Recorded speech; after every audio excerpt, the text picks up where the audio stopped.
আসসালামু আলাইকুম। চাকুরির নতুন একটি নিয়োগ বিজ্ঞপ্তিতে আপনাকে স্বাগতম। বাংলাদেশ বিমান বাহিনীর অফিসার ক্যাডেট হিসাবে নতুন একটি নিয়োগ বিজ্ঞপ্তি প্রকাশ করা হয়েছে। এই বিজ্ঞপ্তিটি অনুযায়ী আপনারা যারা অনার্স স্নাতকোত্তর পাশ করেছেন তারা আবেদন করতে পারবেন। আসুন এই পদগুলো সম্পর্কে বিস্তারিত জানা যায়। ইঞ্জিনিয়ারিং, এটিসি, এডিডব্লিউইউসি, ফিন্যান্স ও মিড ওয়ার্ল্ডস শাখায় স্বল্পমেয়াদী কোর্সে, পদার্থ গণিত ও সাইকোলজি শাখায় বিশেষ স্বল্পমেয়াদী কমিশন অফিসার পদে নিয়োগ বিজ্ঞপ্তি প্রকাশ করা হয়েছে।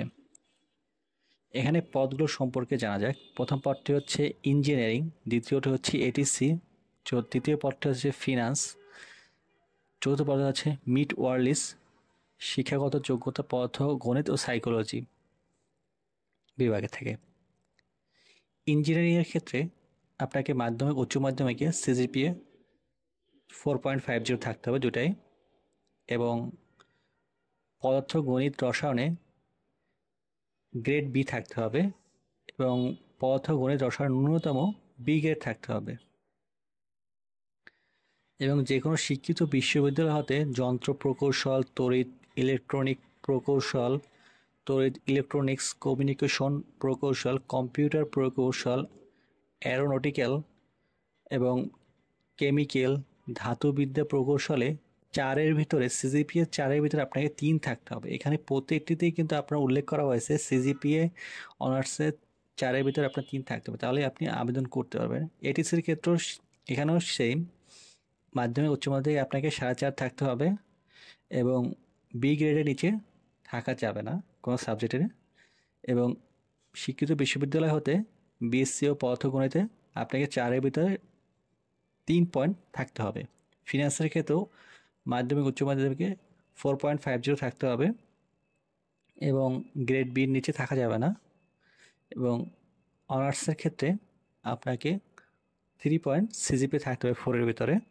মিড ওয়ার্ল্ডসের ক্ষেত্রেও মাধ্যমিক ও উচ্চ মাধ্যমিক পরীক্ষায় বিজ্ঞান শাখায় আপনাকে 4.50 থাকতে হবে যেটা, এবং গ্রেড বি মানে কোনো সাবজেক্টে লেটার অফ বি এর নিচে মার্ক থাকলে আপনি আবেদন করতে পারবেন না, এবং কোনো শিক্ষিত বিশ্ববিদ্যালয় হতে মিড ওয়ার্ল্ডস বিষয়ে সিজিপিএ 4-এর ভিতরে আপনাকে 3 পেতে হবে। স্নাতকোত্তর ডিগ্রি অগ্রাধিকার দেওয়া হবে এখানে। শিক্ষা ও পদার্থ গণিত ও সাইকোলজি মাধ্যমিক উচ্চ মাধ্যমিক উভয় পরীক্ষায় সিজিপিএ 4 থাকতে হবে, এবং স্নাতকোত্তর ক্ষেত্রে 3 পয়েন্ট থাকতে হবে। এখানে অন্যান্য যে যোগ্যতা আপনার প্রয়োজন পড়বে শিক্ষাগত যোগ্যতার পাশাপাশি বাংলাদেশের নাগরিক হতে হবে, বৈবাহিক অবস্থা বিবাহিত এবং অবিবাহিত হলে চলবে। এখানে বিবাহিত অবস্থায় আবেদন করতে পারবেন, এবং অবিবাহিত থাকলেও আবেদন করতে পারবেন। বয়স 23 জুন 2025 থেকে 20 থেকে 30 বছরের ভিতরে হতে হবে, এবং ডিএস 2025 কোর্সের জন্য, এবং 21 থেকে 35 হচ্ছে এসপিএসসি কোর্সের জন্য। উচ্চতা পুরুষ প্রার্থীদের ক্ষেত্রে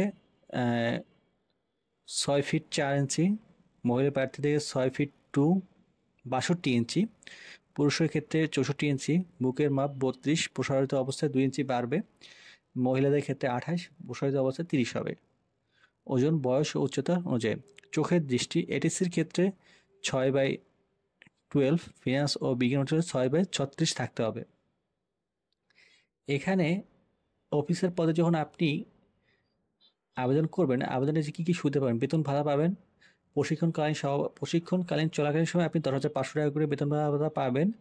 প্রশিক্ষণ শেষে আপনি সরকারের আদেশকৃত জারি অনুযায়ী যে বেতন ভাতা ধার্য করা হয়েছে ওটি আপনি পেয়ে থাকবেন, এবং বিদেশে প্রশিক্ষণ পাবেন, উচ্চশিক্ষার সুবিধা পাবেন, জাতিসংঘের মিশন পাবেন, বাংলাদেশের দূতাবাস হিসেবে কাজ করার সুযোগ পাবেন, বাসস্থান ও রেশন পাবেন, সন্তানদের অধ্যয়নের সুযোগ সুবিধা পাবেন, যাতায়াত ভাড়া পাবেন, গাড়ি, ঋণ ও ডিএডেল প্লট পাবেন, ও চিকিৎসা সুযোগ সুবিধাও পাবেন। এখানে প্রশিক্ষণ কিন্তু সম্পর্কে আরও বিস্তারিত বলা হয়েছে। বিমান বাহিনী একাডেমিতে 6 মাসের প্রশিক্ষণ দেওয়া হবে, এবং কমিশন ইঞ্জিনিয়ারিং পরে আপনি একত্রে 49,100 টাকা পাবেন, এবং কোর্স ক্ষেত্রে এককালীন 42,000 টাকা পর্যন্ত ভাতা অনুদান প্রদান করা হয়ে থাকে। এখন ভিডিওটি যদি ভালো লেগে থাকে অবশ্যই লাইক অ্যান্ড সাবস্ক্রাইব করে আমাদের চ্যানেলে থাকবে। এটি আবেদনের শেষ সময় কিন্তু উল্লেখ করে দেওয়া হয়েছে। আবেদনের শেষ সময় হচ্ছে 23 জুন 2025। যারা এখনও আবেদন করেননি দ্রুত আবেদন করুন এবং অনার্সের সার্টিফিকেট দিয়ে আপনারা আবেদন করতে পারবেন। ভিডিওটি যদি ভালো লেগে থাকে অবশ্যই লাইক অ্যান্ড সাবস্ক্রাইব করে আমাদের পাশে থাকবেন। ধন্যবাদ।